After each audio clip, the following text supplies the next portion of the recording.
Séance prise de vue depuis le Point Sublime, un belvédère qui surplombe Ozon, village médiéval construit sur un promontoire rocheux au milieu d'une vallée.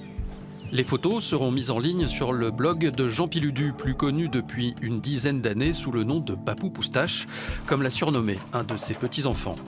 Pour alimenter son site internet, il arpente l'Auvergne, un appareil photo en bandoulière, toujours prêt à échanger avec les gens qu'il rencontre. Voilà, une ancêtre d'Ozon. Et oui.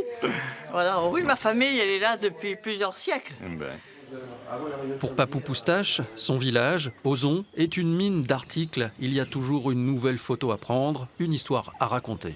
Je ne m'en lasse pas, non. Ce village, je l'adore. Je travaille à la commune et j'y passe du temps et j'aime bien. Voilà. Je n'ai pas d'autres mots, c'est un très beau village. Bon, je ne sais pas le plus beau d'Auvergne, mais il n'est pas loin derrière. Direction l'ancien chemin de ronde pour faire le point avec le maire sur les travaux de reconstruction. Une quarantaine de bénévoles travaillent depuis 3 ans sur ce chantier.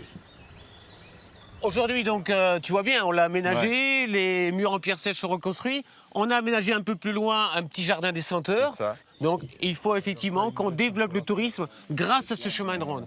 Avec le temps, Papou Poustache a pris des responsabilités dans son village. Il s'est vite retrouvé dans l'équipe municipale pour la communication, mais pas seulement. C'est lui qui est en charge des projets d'aménagement de petits patrimoines, donc c'est lui qui pilote les opérations. Il est l'élément phare pour mobiliser la population derrière lui. Vous avez recruté un bon membre dans votre équipe. Je crois qu'effectivement, c'est un adjoint, un premier adjoint, ça porte bien son nom. C'est le premier de la commune. Un autre article est en préparation sur un nouveau lieu de vie associatif du village. Il y a quelqu'un? Bonjour. Toi. À peine ouvert, le bar lecture au Manche Pruneau rencontre déjà un franc succès.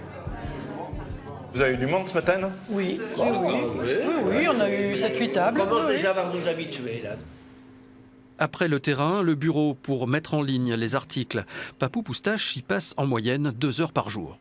J'ai eu Internet en 2006 et je crois que j'ai commencé dans la foulée. Alors, c'est comme ça, c'est venu tout seul. Et puis ça devient intéressant, on se fait prendre au jeu. Sur son site, plus de 2000 articles sur près de 400 villages, mais aussi sur l'histoire et les traditions auvergnates.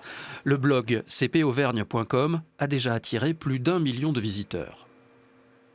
Dans chaque village, il y a une histoire, une petite histoire, elle est différente. Et dès que je trouve quelque chose, c'est-à-dire une plaque, ici, il y avait telle ou telle personne, elle a fait telle ou telle chose. Donc moi, je le relève et puis après, je fais des recherches. Et je dis, voilà, pourquoi, qu'est-ce qu'il a fait? Et ça me fait l'occasion de faire un article. Papou Poustache a un sujet de prédilection, les anciennes installations industrielles. Comme ce puits de mine à la Combelle, sur la commune d'Oza. C'est ici que son père est arrivé de Sardaigne en 1948 pour travailler comme mineur de fond. C'est quand même nos racines, hein. Les gens ont travaillé, ils ont fait ce que l'Auvergne est aujourd'hui et j'aime bien savoir. Et puis moi j'aime bien, mais les gens aiment bien aussi. Ils veulent savoir, donc voilà. Je me satisfais, je satisfais les gens. Voilà. Avec en moyenne 4 nouveaux articles par semaine, Jean Piludu collecte patiemment une partie de l'histoire de l'Auvergne qu'il aime. Et surtout, partage ses coups de cœur et ses découvertes avec le monde entier.